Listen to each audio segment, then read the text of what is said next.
ကျမလို business အတွေ့အကြုံလုံးဝမရှိတဲ့ next တယောက်ကနေပြီးတော့မှအခုလိုဒီ digital marketing လုပ်ငန်းကိုစတင်လုပ်ကိုင်တဲ့အချိန်မှာ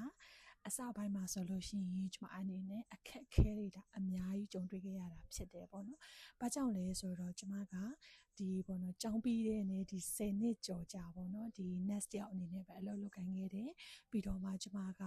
အရင်နဲ့ပေါ့နော်စီးပွားရေးလည်းတစ်ခုမှမလုပ်ဘူးဆိုတဲ့ဟာကြတော့ဒါ career လည်းမတူဘူးပေါ့နော်မတူတဲ့အချိန်မှာတော့ဒါအစပိုင်းမှာတော့တလို့အခက်အခဲတွေကြုံတွေ့ရတယ်ဆိုတာတဘာဝပဲလေเนาะအဲဆိုတော့ကျမအနေနဲ့လည်းပဲအစပိုင်းမှာအခက်အခဲတွေအများကြီးကြုံတွေ့ခဲ့ရတယ်တို့ပေမဲ့ကျမအနေနဲ့ပေါ့နော်ဒီအခက်အခဲတွေအားလုံးကို overcome လုပ်ပြီးတော့မှအခုလိုလွတ်ကင်နိုင်လာတယ်ဆိုတဲ့ဟာကြတော့ကျမတို့မှာဒါအမြဲပြောနေတယ်လို့ပေါ့နော်ဒီ training ကလည်းပဲအရန်ကိုမှကျမတို့အတွက်အရန်အဆင်ပြေတယ်လုံးဝအတွေ့အကြုံမရှိတဲ့ zero experience လူတွေအားလုံးအနေနဲ့လုပ်ကိုင်နိုင်အောင်ဒီပေါ့နော် step by step training တွေပေးထားတယ်ပြီးတဲ့အခါကျတော့ training ကြည့်ပြီးတော့မှကွာနားမလည်ဘူးအခက်အခဲဖြစ်တယ်ဆိုလို့ရှိရင်တော့အနည်းကကူညီပေးမယ် mentor နဲ့ကိုရှိတဲ့အပြင်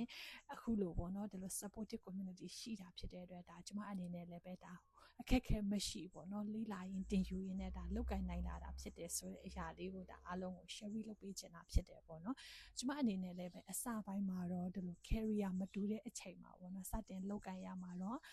ကြောက်စိတ်တွေစိုးရိမ်စိတ်တွေအများကြီးရှိခဲ့တာဖြစ်တယ်။တို့ပေမဲ့ကျမပြန်စဉ်းစားကြည့်လိုက်တဲ့အချိန်မှာဆိုလို့ရှိရင်ကျမလုပ်တဲ့ဒီ Nexi career အလုပ်နဲ့ပေါ့နော်ဒီ career မှာကျမတစ်သက်လုံးလှုပ်သွားခြင်းလားဆိုတော့ဒီအလုပ်ကိုကျမတစ်သက်လုံးမလုပ်သွားခြင်းဘူးပေါ့နော်ရေရှည်လေးကွာလုပ်ဖို့စိတ်ကိုမရှိဘူးတစ်ဖက်မှာလည်းပဲကွာ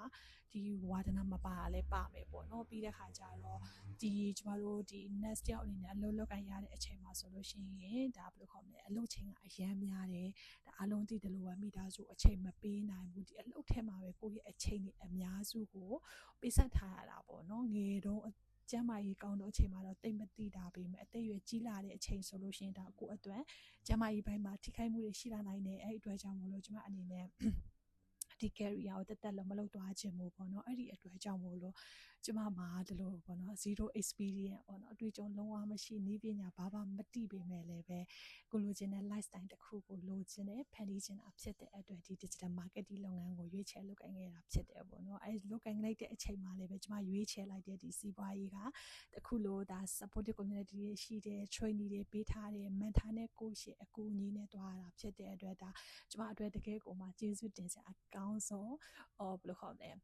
business နဲ့တွေ့ကြရခဲ့တာဖြစ်တယ်ပေါ့နော်ဒါကျမအတွက်ရန်ကန်ကောင်းခဲ့တဲ့အရာတစ်ခုဖြစ်တယ်ဆိုတဲ့အရာလေးကိုအားလုံးကို share လုပ်ပေးချင်တာဖြစ်တယ်ပေါ့နော်အဲ့ဒါဆိုတော့ကျမရဲ့မိတ်ဆွေတငယ်ချင်းတွေအားလုံးလည်းပဲပေါ့နော်ကိုကလက်ရှိလုပ်နေတဲ့ဒီ career မှာလုပ်နေရင်းနဲ့ပေါ့နော်ကိုကအသက်အရွယ်ကြီးတဲ့အချိန်ထိဒီလိုမသွားခြင်းဘူးကိုပိုင်စီးပွားရေးတစ်ခုကိုစတင်ထားခြင်းနဲ့ဒါပေမဲ့ဘာလုပ်ရမှန်းမသိဘူးဆိုလို့ရှိရင်ဒါလက်ရှိအလုပ်လုပ်ရင်းနဲ့တစ်ပြိုင်တည်းတွဲလုပ်လို့ရတယ်ဒီ digital marketing လုပ်ငန်းကိုလေ့လာကြည့်ဖို့အားလုံးကိုဖိတ်ခေါ်တယ်စိတ်ဝင်စားတယ်ဆိုလို့ရှိရင်ကျွန်တော် comment မှာမေးလို့ရေးခဲ့ပေးပါကျွန်မအနေနဲ့ဘယ်လိုလေ့လာရမလဲဆိုတဲ့အရာလေးကိုသစင်ချင်းစီအားလုံးကို share လုပ်ပေးတော့မှာဖြစ်တယ်ပြီးတော့မှဒါကျွန်မကလည်းပဲအားလုံးကိုပေါ့နော် mentor တယောက်အနေနဲ့အကောင်းဆုံးလက်တွဲကူညီပေးတော့မှာဖြစ်တယ်ဆိုတဲ့အရာလေးကို share လုပ်ပေးခြင်းနဲ့ကြည့်ရှုပေးတဲ့တယောက်ချင်းစီတိုင်းကိုကျေးဇူးတင်တယ်အားလုံးဘိုင်ဘိုင်ပါ